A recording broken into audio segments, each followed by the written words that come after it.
A hush fell over the endless expanse of the grand amphitheater as High Arbiter Kilthrax ascended the crystalline dais. The chamber itself was a marvel of interstellar engineering, a vast, circular arena carved from living starstone, its walls shifting in iridescent hues that pulsed in time with the ambient hum of hyperspace currents. Suspended around the rim floated the sigils of 100 civilizations, each one a testament to the tenuous peace the Galactic Council had maintained for millennia. Yet in this moment, a palpable tension crackled through the air, as though the amphitheater itself sensed the moral fracture about to be inflicted upon its foundations. Kilthrax's seven-eyed visage glowed beneath the vaulted canopy of bioluminescent filaments. Its limbs, jointed like a praying mantis's, tapped a precise rhythm against the polished dais. When the final echo died, the High Arbiter's voice, resonant, cold, unwavering, cut through the silence. "Esteemed delegates," it began, each syllable accentuated by the Council's amplification arrays. "We stand at a precipice. Humanity, the latest entrant to our intergalactic order, exhibits unpredictable behavior. Their capacities for innovation and conflict are matched only by their resilience and their propensity for war." A chorus of clicking and cooing rose from the delegates.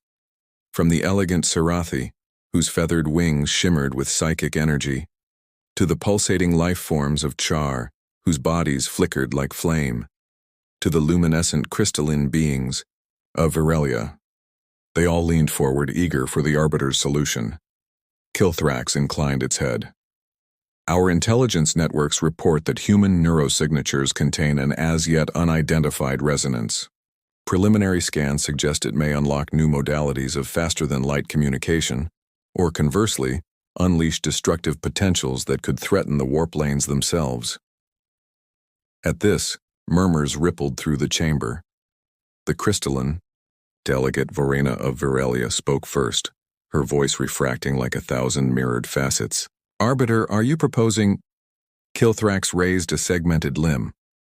"I am proposing direct study, enhanced interrogation." The words echoed like the tolling of a cosmic bell. Gasps erupted.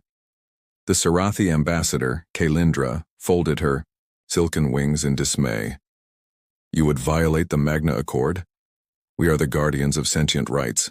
How can we sanction such measures, especially upon the most vulnerable?" Verena's crystalline form flickered with unease. "These are children, innocents with minds unscarred by war or cynicism. To probe them, it is reprehensible." "Necessary," Kilthrax interjected, its mandibles clicking. "We detain only subjects under the age of 12. Their cerebral junctures yield more raw resonance. We will conduct our experiments on ships outside Council jurisdiction, where legal constraints are minimal. The insights gained will far outweigh any moral discomfort." A silence as deep as a collapsed star settled. Then from a gallery high above, the delegate of the Char hive world rasped, "If their resonance can stabilize the warp conduits, we could double transport throughput. Billions of credits and trade savings." Verena steeled herself. "At you. What cost? The Magna Accord exists for a reason. Once we cross this line, there is no turning back." The amphitheater's ambient glow dimmed, and in that twilight it felt as if the universe itself held its breath. Kilthrax regarded Verena with impassive eyes. "The human threat grows. Their fleets multiply.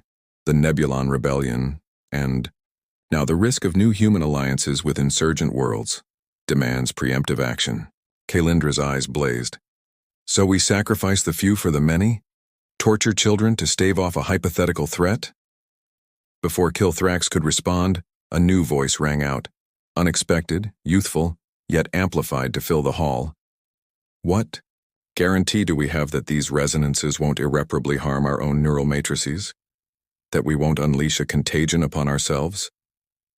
All heads turned to the gallery. Standing there was Ambassador Erdan of the Thalrian Collective, a species renowned for their empathic link to one another. His translucent skin rippled with inner light, betraying the frustration of a lifetime of council inaction finally erupting. "I demand empirical proof that this procedure is safe for the council." Kilthrax paused, then barked, "Advances, Require risk, Ambassador. History is littered with species too timid to seize progress. He turned to the holographic orb of Earth, now spinning slowly in the chamber's core. We act at dawn's first light, 5,000 children drawn from every continent. Each one shall bear the designation HR Human Resonance, and shall be transported to the orbital processing station Obsidian Arc. There, we will extract, analyze, and, if necessary, terminate. A stunned hush followed. Even the sturdiest delegates recoiled. The orb of Earth glowed gently, a serene marble ignorant of the horrors planned against its youngest inhabitants. Verena rose, crystalline shards clicking. I move to table this decree indefinitely. We must adhere to our principles. Kilthrax silenced her with a swipe of its forelimb. All in favor of immediate enactment, rise. One by one, delegates stood. The Char, the Nebulon Federation, the Geltar, until only 3 remained seated. Verena, Kalindra, and Erdan. Without hesitation, Kilthrax rapped the gavel. Decree 462 Theta is ratified. May our vision of the future prevail. As the assembly erupted into applause and triumphant, hollow banners unfurled across the dome, Verena slipped from her seat, her crystalline voice a whisper of regret. Kalindra folded her wings in sorrow, and Erdan's empathic tremors echoed through the gallery like distant thunder. Outside the chamber, the machinery of abduction churned into motion. Deep within Obsidian Arc's vaults, gleaming cages and neural stunners stood ready. Across the galaxy, vessels readied their engines, and on Earth, beneath unsuspecting skies, the first dark threads of the Council's plot crept toward midnight. Thus, under the cold decree of beings who believed themselves saviors of order, an atrocity was set in motion, one that would ignite a chain of events none could foresee nor contain. The night skies above Earth trembled with unfamiliar shadows. Sleek Obsidian Council frigates slipped through the clouds over major metropolises, New Nairobi, Arcadia Prime, the floating isles of Peltor, and with them came the hollow thunder of tractor beams. From playgrounds and bedrooms beneath starlight and street lamps, 5,000 children vanished in an instant. Wherever the beams touched, laughter died, hearts pounded, and small bodies were wrenched from safety into the void. Among the stolen was 12-year-old Eliana Reyes. She had been finishing a charcoal drawing of her grandmother's home in Transocean City when the light engulfed her. One moment the world smelled of rain. The next, she hurtled down a glossy corridor. Her wrists snapped into metallic cuffs that settled cold against her skin. A low hum pulsed through the deck plates beneath her boots as human and alien children, orphans, from other worlds, were herded past rows of containment cells. Inside Obsidian Arc's research wing, the detainment chambers were clinical nightmares. Each child stood alone in a transparent sphere, woven of nanofiber filaments that could sense the slightest fluctuation of emotion.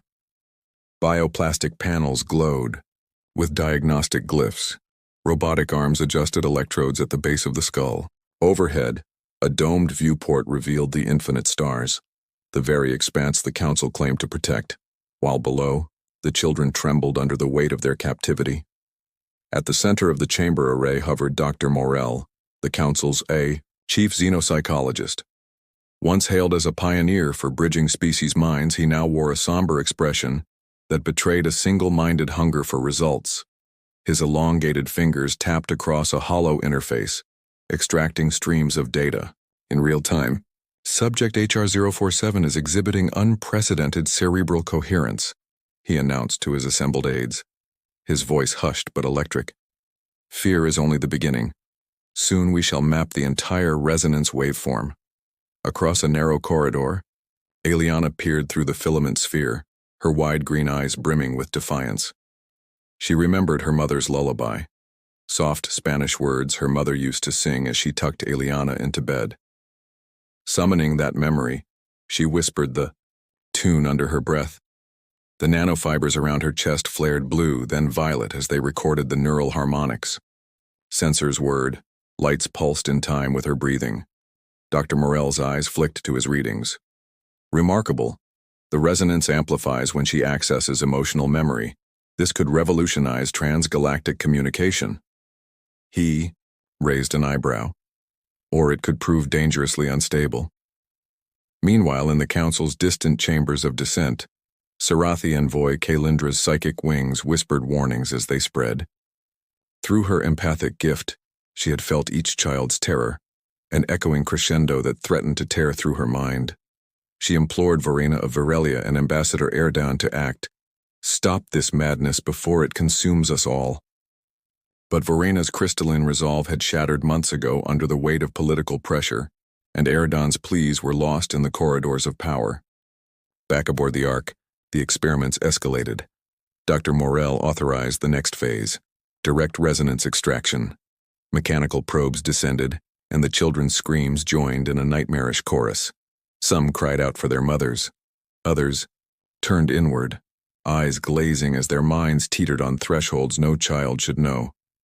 Ileana's song faltered, replaced by an instinctive surge of anger. The lenses of her sphere cracked, spiderwebbing in concentric rings. Alarm klaxons blared. Data streams overloaded. Dr. Morel staggered back, aghast at the sheer force of Ileana's psychic pushback. Terminate the sequence, seal her chamber. But before his aides could obey, a pulse, raw and brilliant, rippling with every stolen lullaby and whispered prayer, surged outward. In that instant, Ileana became more than a subject. She became a beacon of human wrath. And somewhere deep within the council hierarchy, a single voice rose in panicked protest. You've gone too far. But it was too late. The chains had been cast. The children's innocence had been weaponized, and in doing so, the council had sown the seeds of its own undoing. A low thrum reverberated through Obsidian Ark's core chamber as Dr. Morel prepared the resonance conduit, an immense crystalline reactor designed to harness and refine human neurovibrations into pure energy pulses. The dim red glow of the Bon containment spheres lined the walls, each holding a trembling child whose raw fear had been meticulously catalogued, synthesized, and amplified through layers of psionic feedback loops. At the heart of the chamber, Ileana Reyes's sphere thrummed brightest of all, her plaintive humming now a keening note that resonated against the conductor's crystalline lattice. Commence Phase 3, Morel intoned, voice taut with both wonder and dread. His aide, a slim-eyed Nebulon technician, activated the final linkage, and tendrils of shimmering light snaked from Ileana's sphere into the conduit's core. Sensors flared as the reactor's output spiked 14 times above safe operating thresholds. A hush fell, so absolute that even the hum of hyperspace beyond the Ark seemed to fade, swallowed by the chamber's mounting tension. Then the first warning klaxon sounded. Threshold approaching critical, spat the console's synthetic voice. Alarms redoubled. Strobing lights painted the faces of researchers in crimson fury. Morel's jaw clenched. Increased damping field, he barked. But his command was drowned beneath the roar of the core as if the device itself rebelled against containment. Ileana's sphere cracked along one seam, fissures glowing with her manic resonance. Across the chamber, Dr. Morel saw readings vanish, data lines dropping to zero as the conduit seethed beyond control. He leapt forward, hand outstretched, but an otherworldly shriek filled the room, the children's collective psychic backlash, funneled and magnified by the very machine meant to harness it. Light erupted. A searing beam of prismatic energy blasted from the conduit's focus point, carving a tunnel of annihilation through the deck plates, puncturing the Ark's outer hull. Corporal Vesha, standing guard by the access hatch, was vaporized in an instant, her last scream swallowed by the maelstrom of power. The bone-shaking force fractalized veins of living starstone that held the station aloft. And in that moment, Obsidian Ark became less a fortress than a dying leviathan. Miles away in the grand amphitheater, monitors flickered and died. Holographic sigils dimmed, the iridescent banners sagging as if in grief. High Arbiter Kilthrax's voice echoed. In the emptiness, report! What?